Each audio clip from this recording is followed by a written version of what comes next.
The Watchers and the Deception.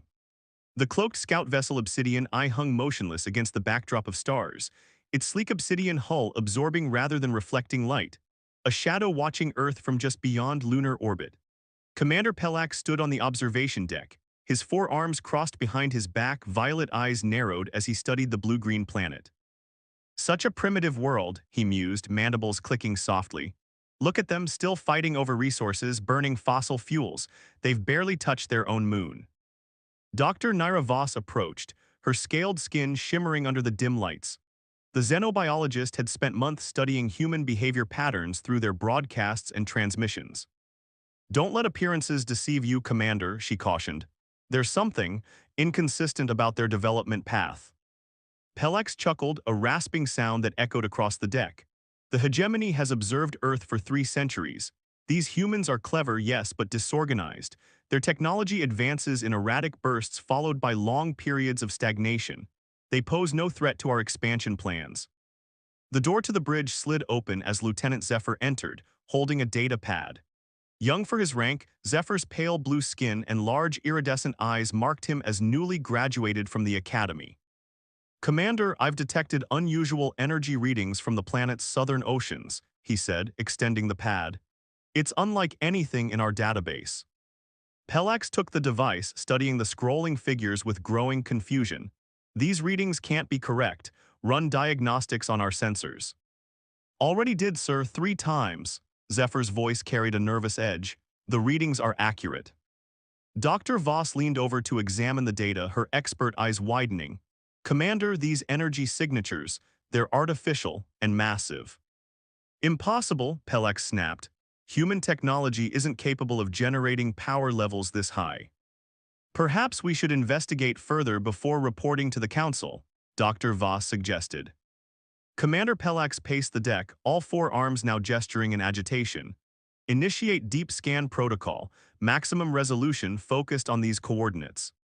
The Obsidian Eye's powerful scanners activated, sending invisible waves penetrating Earth's atmosphere, cutting through the oceanic depths. In the control room, technicians worked frantically, adjusting parameters to clarify the returning data. Major Thorne, the ship's tactical officer, joined them as the first images began forming on the holographic display. His cybernetically enhanced eyes narrowed, focusing on the emerging structures. By the void, he whispered. The room fell silent as the image clarified, vast underwater installations stretching across the ocean floor. Not research stations or civilian habitats, but military facilities. Enormous hangars, construction yards, weapon arrays. And ships, thousands upon thousands of ships. This is impossible, Lieutenant Zephyr repeated, voicing what everyone was thinking. Our intelligence reports state human space capability consists of primitive orbital stations and a handful of lunar outposts. They shouldn't have the technology or resources for this. Dr. Voss shook her head slowly. They've been deceiving us. All these centuries we thought we were watching them. But they were watching us, Major Thorne finished grimly. Studying our capabilities, our tactics, our weaknesses, meanwhile building this. The holographic display expanded, revealing more underwater structures spanning across Earth's oceans. Pacific, Atlantic, Indian, interconnected facilities housing what appeared to be an entire warfleet of staggering proportions. How did we miss this? Commander Pelax demanded, mandibles clicking rapidly in distress. Major Thorne's expression darkened. They built underwater, Commander. No other species does this. It's inefficient, complex, technologically challenging. We never thought to look beneath the oceans because no rational civilization would construct ships there. Unless they wanted to hide them, Dr. Voss interjected. Unless the entire point was deception. Commander Pelax stared at the display, his violet eyes reflecting the horrifying truth before them. Send an emergency transmission to the Hegemony Council. Priority Omega. Earth is not what we believed. Sir, Lieutenant Zephyr protested, shouldn't we gather more data? These could be defensive installations. Perhaps they detected threats from other sectors. Look at the scale, Lieutenant, Major Thorne growled, pointing to the display. This isn't defense, this is conquest-level military buildup. They've been preparing for something big. Within moments, the transmission was sent, hurtling across space at superluminal speeds. The crew of the Obsidian Eye waited in tense silence, knowing their discovery would forever change the hegemony's understanding of humanity. "Move us closer," Commander Pelax ordered. "I want detailed scans of those vessels. We need to know their capabilities." The Obsidian Eye glided silently toward Earth, its advanced stealth systems rendering it invisible to conventional detection methods. Or so they believed. 3 kilometers beneath the Pacific Ocean, within the command center of Facility Omega, Director Elijah Frost studied the holographic projection hovering before him. His weathered face showed no emotion as he watched the alien vessels approach. "They've seen us," he stated simply. Around him, officers and technicians worked with practiced efficiency, monitoring systems that had remained hidden from extraterrestrial eyes for over a century. The command center hummed with controlled urgency. Their transmission was intercepted and decoded, reported Communications Officer Morgan Reed, her dark eyes fixed on her console. "They've alerted their Hegemony Council about our fleet." Frost nodded slowly, earlier than anticipated but not unexpected. He walked to the central strategic display, where a three-dimensional representation showed Earth and the approaching scout ship. With a gesture, he expanded the view to reveal dozens of other alien vessels scattered throughout the solar system, all cloaked, all watching. The hegemony had been studying humanity for centuries, believing themselves undetected. They were wrong. "The Shadow Protocol has been in effect for 117 years, Frost addressed the command staff. "Our ancestors understood that humanity would never be accepted as equals by the galactic powers. We would be conquered, subjugated, or exterminated, unless we prepared." He turned to Chief Engineer Dominique Torres, status of Fleet Alpha. Torres, her silver-streaked hair pulled back in a tight bun, responded crisply. "All vessels at 97% readiness, quantum drives calibrated, weapon systems charged." Commander Victor Harlow, tactical assessment. The tall, dark-skinned officer stepped forward. "The alien vessel is a Ket-class reconnaissance ship. Minimal weapons, advanced sensors, crew complement approximately 30. It poses no direct threat, but its data transmission has already compromised our secrecy." Frost considered this information. "They'll send a battle fleet next. The hegemony doesn't negotiate with perceived threats, they eliminate them." "Then perhaps we should attempt communication," suggested Diplomatic Officer Juno Chen. "Explain our position, assure them our intentions are defensive." Frost's expression remained impassive. "The decision was made long ago, Officer Chen. By revealing our fleet, they've triggered the contingency." He turned to tactical. "The alien vessel is approaching high orbit, preparing detailed scans of our installations." "Your orders, sir?" asked Commander Harlow. Frost's voice remained steady but carried the weight of a century's preparation. "Activate perimeter defense grid Sigma, neutralize the target." Around the room, officers exchanged glances. This would be humanity's first hostile action against an extraterrestrial entity, crossing a threshold from which there was no return. "Sir," Officer Chen tried once more, "if we destroy their ship, we're declaring war." Frost looked at her, his eyes reflecting not anger but resolve. "Officer Chen, war was declared the moment the first alien fleet entered our solar system without invitation. They've been watching us, judging us, planning our subjugation for centuries. The only question was when, not if." He turned back to the tactical display. "The Shadow Protocol was implemented by our forebears because they understood a fundamental truth. In this galaxy, the strong survive and the weak are conquered. We will not be weak." Commander Harlow nodded. Defense grid Sigma activated, target locked. High above the Earth, a silent, invisible beam struck the Obsidian Eye. There was no explosion, no dramatic destruction, simply a catastrophic failure of all systems simultaneously. The alien vessel went dark, then began to drift, its crew trapped in a metal coffin with no power, no communications, and no hope of rescue. In the Omega Command Center, Frost watched the dying ship with solemn eyes. "And so it begins," he said quietly. "Activate all facilities, prepare first strike teams." He paused, then added, "The galaxy believed us weak, divided, primitive.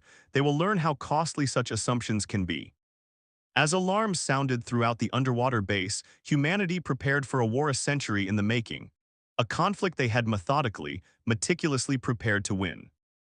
The Shadow Protocol had entered its final phase. First contact, first blood. The Grand Chamber of the Hegemony Council pulsed with tension as the emergency session convened. 12 representatives from the most powerful species in the galaxy sat around a circular table of polished dark metal, their attention fixed on the holographic display at its center. Admiral Varrock, Supreme Commander of the Hegemony Fleet, stood before the council, his crystalline exoskeleton glinting under the chamber's lights. Standing nearly 8 feet tall, with 4 arms and faceted eyes that reflected the room in fractured patterns, he commanded respect through presence alone. "The destruction of the obsidian eye confirms our worst fears," Varrock stated, his voice a resonant bass that echoed through the chamber. "Humanity has not only constructed a hidden fleet but has shown willingness to engage in hostilities." The holographic display shifted, showing the underwater installations detected by the scout ship before its destruction. Council members leaned forward, expressions of disbelief and concern rippling across alien faces. "Impossible," muttered Delegate Zorix, her gelatinous form quivering with agitation.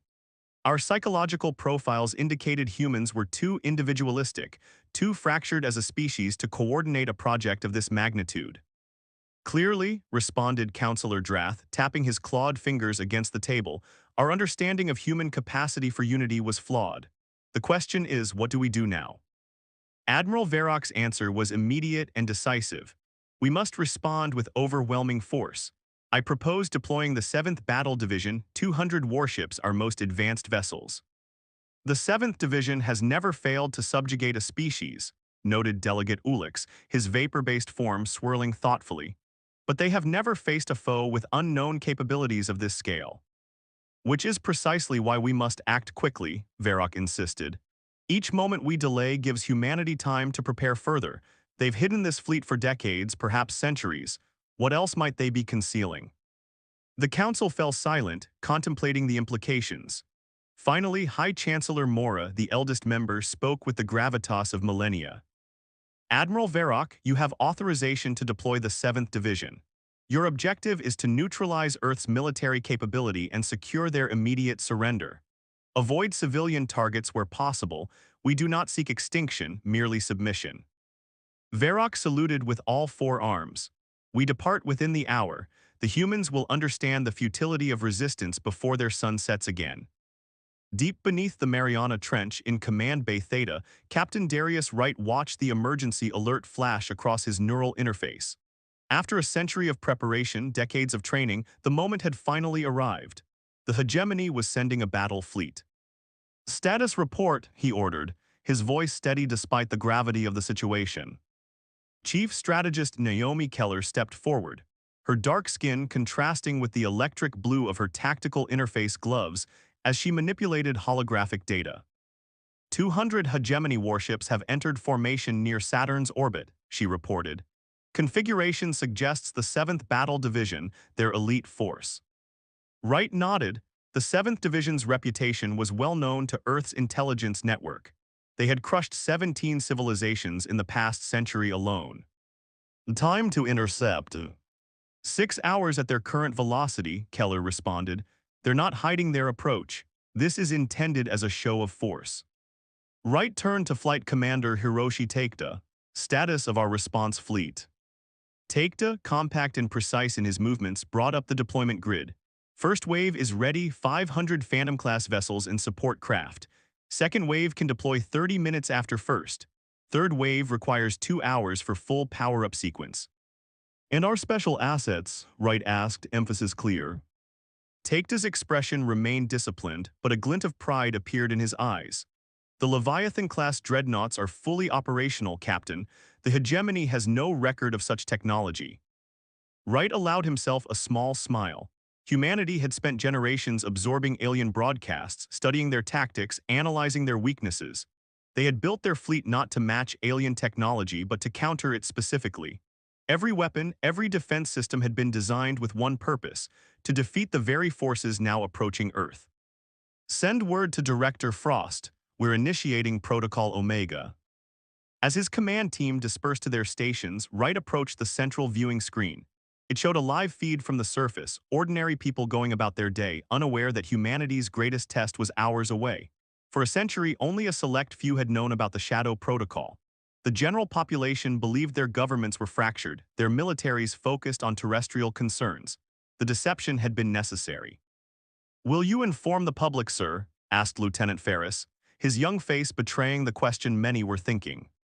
Wright shook his head. "Not yet. If we fail, they deserve a few more hours of peace." The hegemony fleet emerged from faster-than-light travel just beyond Earth's moon, a wall of gleaming metal stretching across space. Aboard the flagship Dominion, Admiral Varrock surveyed the seemingly defenseless planet before him. "No orbital defenses," noted his second-in-command, Commander Lysith. "No space fleet in evidence. Perhaps our intelligence was incorrect." Varrock's faceted eyes narrowed. "No, they're hiding, waiting." He turned to communications. "Broadcast on all frequencies, let them know resistance is futile." The message echoed across Earth's communication networks in perfect human languages. "People of Earth, this is Admiral Varrock of the Galactic Hegemony. We know of your hidden military installations and unauthorized fleet construction. Surrender now and disarm, or face immediate annihilation." Minutes passed with no response. The silence was unnerving. "Advance to high orbit," Varrock ordered. "Prepare weapon systems." As the hegemony fleet moved forward, sensors began detecting energy fluctuations from Earth's oceans. "Admiral," called the sensor officer, alarm evident in her voice, massive energy signatures rising from the planetary surface. Before Varrock could respond, the oceans of Earth began to churn. What happened next defied all hegemony tactical predictions. The water erupted skyward in coordinated geysers worldwide as enormous hangar doors opened beneath the seas. Rising from the depths came humanity's hidden armada, not the few hundred vessels the hegemony had anticipated, but thousands. Ships of sleek, predatory design, their hulls gleaming with technology that shouldn't have been possible for humans to develop. "Impossible," whispered Commander Lysith as the tactical display struggled to track the rapidly emerging fleet. "There are thousands of them." Admiral Varrock's expression hardened. "All vessels, combat formation, prepare to."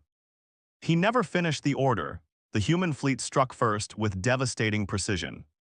Earth's vessels accelerated at speeds that defied hegemony physics models, closing the distance to orbital engagement in seconds rather than minutes. Their weapons, not the crude nuclear arsenals or chemical propellants the hegemony expected, fired synchronized salvos of quantum-phased energy that bypassed hegemony shields as if they weren't there.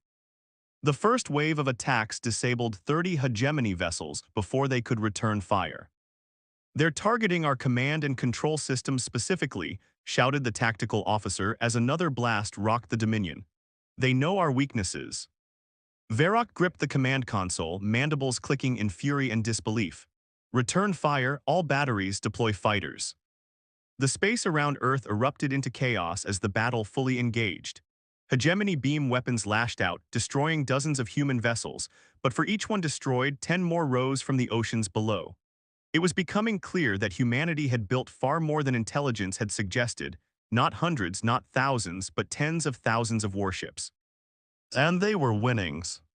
The human vessels moved in formations never before encountered in galactic warfare, using the moon's gravity to slingshot into attack positions, employing Earth's magnetic field to mask their signatures. Their tactics weren't those of a species new to space combat. They fought with the precision of veterans who had studied their enemy for centuries. Which Varrock realized with dawning horror they had. A massive vessel, dwarfing even the Dominion, rose from the Atlantic Ocean. The Leviathan-class dreadnought's engines glowed with eerie blue light as it accelerated toward the heart of the hegemony fleet. "Target that vessel with everything we have," Varrock commanded. But the massive human ship absorbed the combined firepower of 30 hegemony cruisers without visible damage. Its return fire, a concentrated beam of what sensors identified as phased plasma, cut through the Dominion's primary hull like it was paper. Alarms blared as systems failed across the flagship. Varrock staggered as the deck tilted beneath him, emergency lighting casting red shadows across the bridge.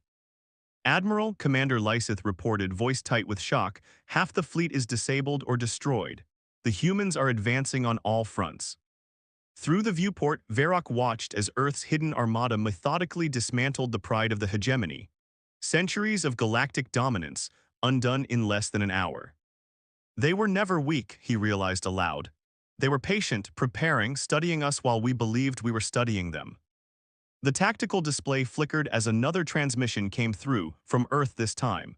The face of Captain Darius Wright appeared, calm and resolute. Admiral Varrock, your remaining vessels have two options, surrender or retreat. Either way, the hegemony's presence in Earth space ends today. As explosions bloomed across space around them, Varrock made the first retreat order of his long military career. The surviving hegemony ships turned away from Earth, limping back toward deep space. Behind them, humanity's fleet held position in a protective sphere around their homeworld, a world that had just announced its presence to the galaxy not as a primitive civilization to be conquered, but as perhaps its most formidable power. The age of human deception was over. The age of human ascendance had begun.